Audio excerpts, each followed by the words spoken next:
Eto kung saan na kami papunta sa Katyan. Kaya manood kayo hanggang dulo.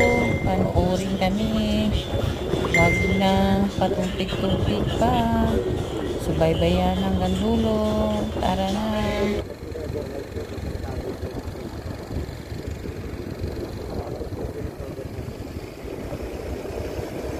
Siyempre, yan, naka-enjoy na yun sila eh. Nakaano talaga sila na talagang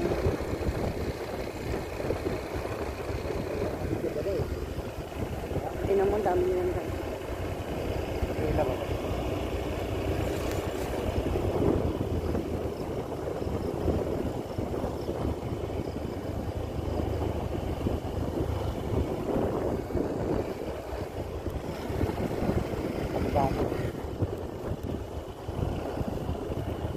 Hindi na papapicture nito.